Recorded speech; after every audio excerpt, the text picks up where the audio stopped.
Hi, this is Joseph with Conscious Collective, and in this video, I want to talk about self-compassion.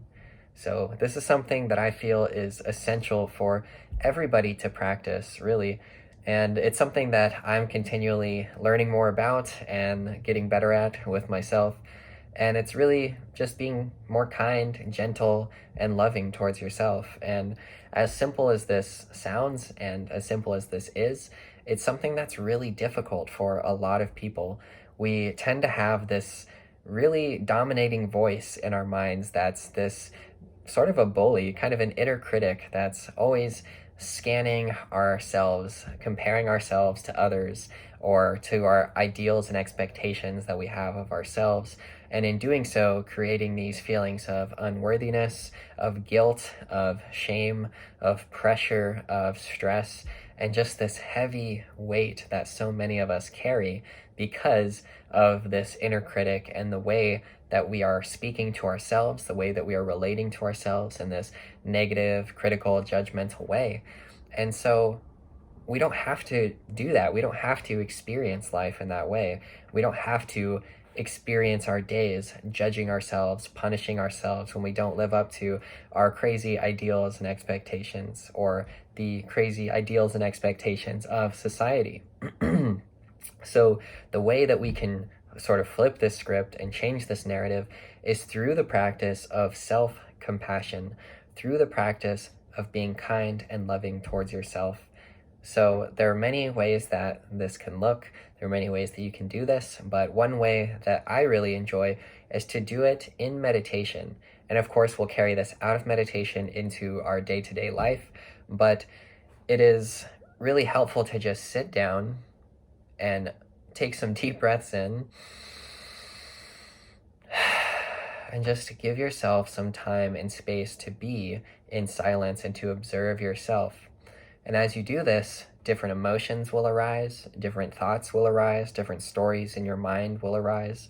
And as they do, the practice is just to observe them with absolute love and kindness and acceptance. So rather than denying something that you notice in yourself or resisting it or saying it's bad or that shouldn't be there or having any of those negative feelings towards it, just observe, just notice what arises in yourself and do it very lovingly, very kindly and compassionately, sort of having curiosity about yourself rather than judgment. So when a difficult emotion arises, let's say like fear or shame, you can say to yourself, hello fear, hello shame, and first acknowledge it. Or even just saying something like, I'm aware that shame is present in me, or I'm aware that fear has arisen. Just acknowledging it, giving it a name, shame, fear, guilt, whatever that feeling is, naming it and acknowledging it. So, hello, fear. And then saying something kind towards that fear or towards that shame. So you can say something along the lines of, I know that you're in pain right now. I know that you're suffering. And I know that I've been pushing you away or I've been running away from being with you, but in this moment, you're safe with me. In this moment, I offer my love for you.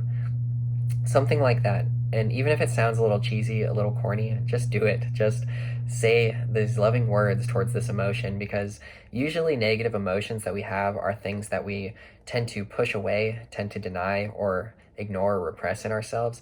So just to acknowledge it and to have this loving energy towards it, to accept it fully instead of denying it, already begins to transform it a lot. So just recognize the emotions that arise, give yourself permission to feel it, to be with it, and to give some love to it. So I can give a really personal, practical example for myself. As I remember when I started to recognize how dominant that voice of ego was in my mind, how I didn't want to share things, or I didn't want to like dance or express myself in any way because this inner critic was judging me, was worried that others were going to judge me, were going to say something negative about me, and then I'd be rejected and feel that pain. And so this came up really strongly one time when I was at a music festival and I was dancing, and this inner critic, this voice would kind of want me to freeze and like basically say you're going to be judged. People are going to make fun of you. People are going to laugh at you. And instead of listening to that voice, identifying it with it as if it were my own voice, and not dancing or expressing myself and playing small and shrinking, instead I just noticed that when it arose in my mind, and I said, thank you, judgment or fear, for looking out for me. I know that you're just trying to protect me, but I'm safe. I accept myself. It doesn't matter if someone judges me or rejects me.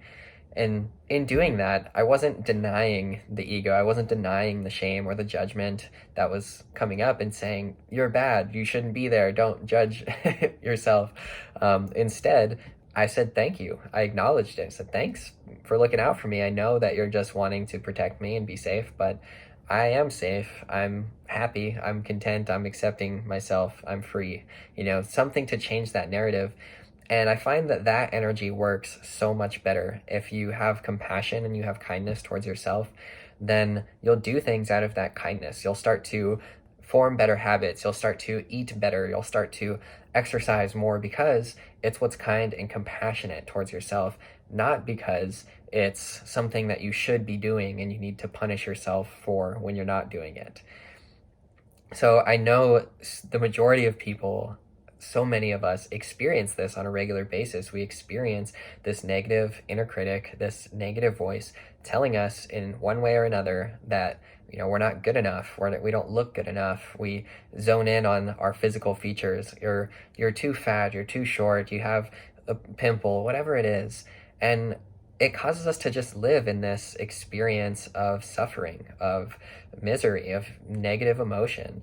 And so this practice of self-compassion can help us to transform this narrative and flip the script so that we can experience things with kindness, with love, with happiness, with joy.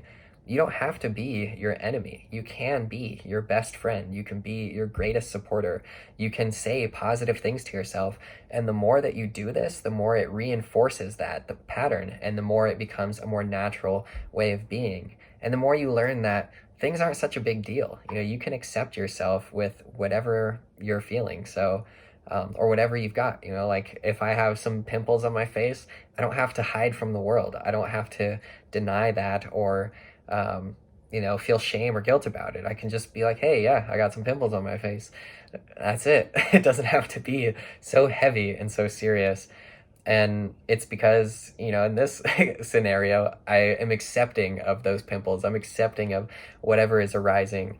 And because I accept it in myself, and I am forgiving, I'm loving, and I'm kind towards myself, it allows me to relax and be that way in the world. I don't have to worry that someone is going to judge me or say something negative about me, because that's their perception. That's their opinion. It doesn't affect the way that I feel about myself. And so I think to really make any progress in our lives, our spiritual life, our personal growth and development, we have to do it from this place of genuine care and love for ourselves, not to try to force ourselves to live up to some ideal, try to punish ourselves because we're not good enough in some way. That narrative doesn't work, and it just causes us to feel pain and suffering. So I know I went on a little bit of a rant here, but hopefully it was a valuable rant that you got some insights from. And hopefully it's just encouraged you and reminded you that you can be loving and kind towards yourself. And I'd like to challenge you today for this whole day to be unconditionally loving and kind towards yourself. So no matter what arises, no matter what feeling, shame, guilt, fear, embrace it with kindness, gentleness, and care for yourself. Treat yourself like you would treat your own best friend, or you would treat an innocent child. Just look at yourself with more sweetness, more care, and more forgiveness. Forgive yourself, accept yourself, love yourself. So thanks for watching this video. I hope that it has helped you come back home to your heart, and I hope that you practice self-compassion in your life. So much love.